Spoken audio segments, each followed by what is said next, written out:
நான் யாரும் நீங்க தெரிஞ்சுக்க ஆசைப்படுறீங்களா? என் மனசுக்குள்ள இருக்கிறத நான் உங்களுக்கு சொல்றேன். இது ஒரு இளைஞனோட வாழ்க்கை சம்பவம். யாராவது உங்ககிட்ட இவன் ஒரு அனாதை, இவன் மேல அக்கறை காட்ட இந்த உலகத்துல யாருமே இல்லைன்னு சொன்னாங்கன்னா அவங்க பொய் சொல்லிருக்காங்கன்னு அர்த்தம். நான் உங்களுக்கு உறுதியா சொல்றேன், இது ஒரு பொண்ணோட அன்புக்காக ஏங்கினவனோட கதை. இவதான் அந்த பொண்ணு. பேரு மேரி ஜேன் வாட்சன். என் பக்கத்து வீட்டுல தான் இருக்கா. பெண்கள் மேல ஆசை வர்றதுக்கு முன்னாடி நான் அவளை காதலிக்க ஆரம்பிச்சிட்டேன். இவன் இடத்துல நான் தான் இருக்கணும்னு ஆசைப்பட்டேன். அது என்னால முடியுமா?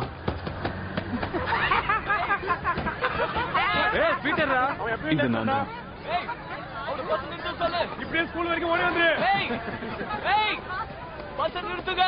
டிரைவர் பஸ் நிறுத்துங்க. அவர் எவ்வளவு தூரம் ஓடி வந்துட்டு இருக்காரு பாக்குறீங்கல்ல? சீக்கிரம் ஓடி வா. லேட் ஆயிடுச்சு, மன்னிச்சிருங்க.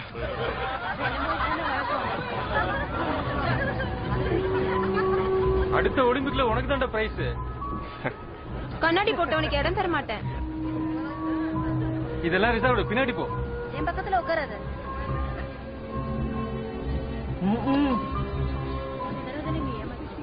இந்த தடவை நான் கண்டிப்பா கூட வரேன்.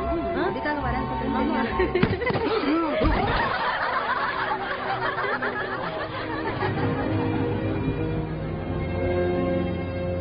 மாணவர்கள் எல்லாரும் கேட்டுங்க.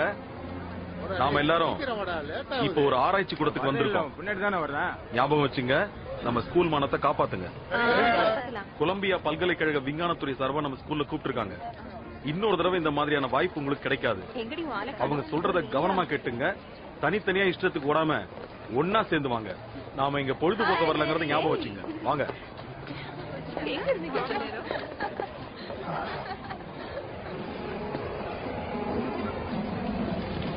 டிரைவர், வண்டியை கொஞ்சம் முன்னாடி கொண்டு போய் நிறுத்து.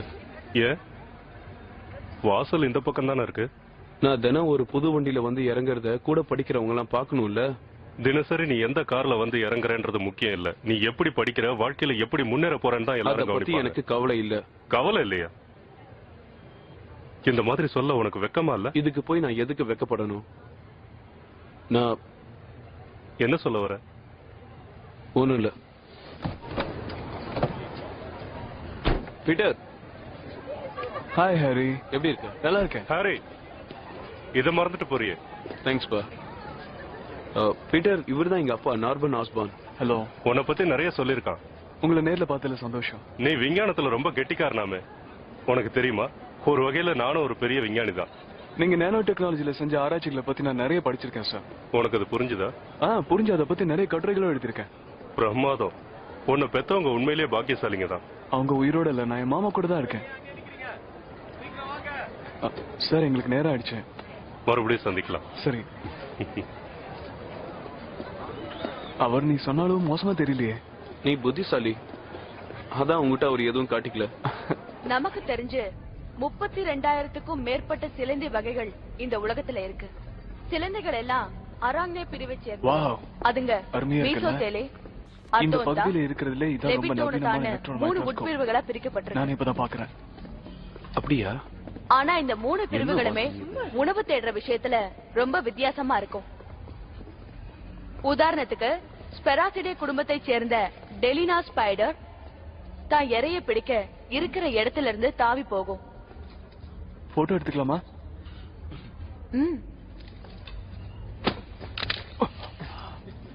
அடுத்து இருக்கிறது நெட்போப் ஸ்பைடர். இதோட குடும்பம் பிலிஸ்டிடே. இது கிட்ட ஒரு விசேஷம் இருக்கு.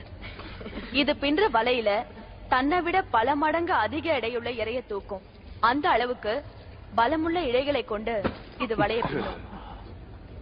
சும்மா இருக்க மாட்டீங்களா? என்ன செய்வ? இல்லன்னா இந்த வாத்தியார் உன்னை ஃபெயில் ஆக்கிடுவார். இல்லன்னா என்னடா செய்வ? அடிப்பியா? என்ன விளையாடிட்டு இருக்கீங்க? தேவையில்லாம இனிமே யாரு பேசினாலும் அவங்கள ஃபெயில் ஆக்கிடுவேன். உண்மையா தான் சொல்றேன்.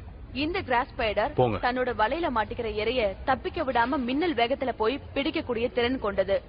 அதோட இந்த வகை சிலந்திகளுக்கு ரொம்ப முன்னெச்சரிக்கை உணர்வு உண்டு. அதனால எதிரிகிட்ட இருந்து சுலபமா தப்பிச்சிடும். ரொம்ப ஆச்சரியம் இல்ல?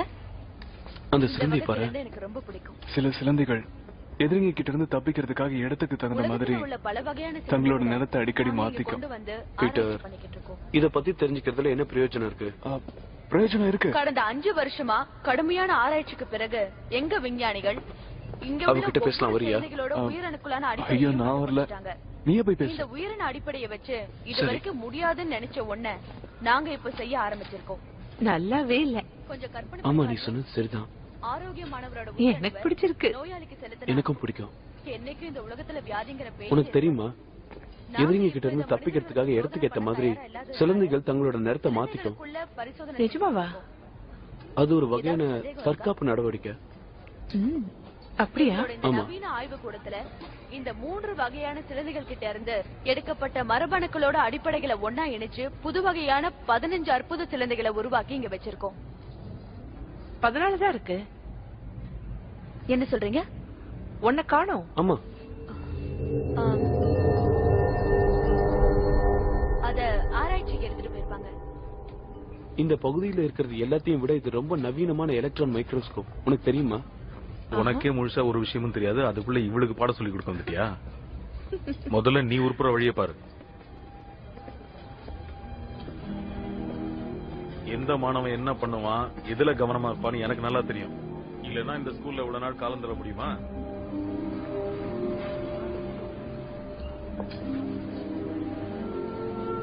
ஏய், உன்னை ஒரு போட்டோ எடுத்துக்கலாமா? லேப்ல மாணவி இருக்கிற மாதிரி. எடுத்துக்க. Thanks. நான் எங்க போய் நிக்கணும்? இங்கயா? அங்கே நில போதும். என்ன அசிங்கமா எடுத்துறாத. உன்னை படிச்சவனாலே முடியாது.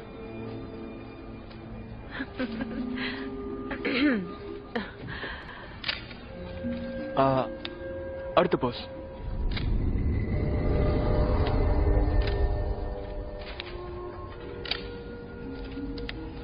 எடுத்தாச்சா? இன்னொன்னு.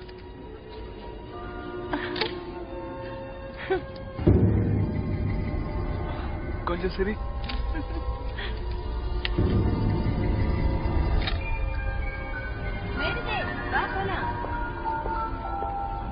கொஞ்சம் தேங்க்ஸ்.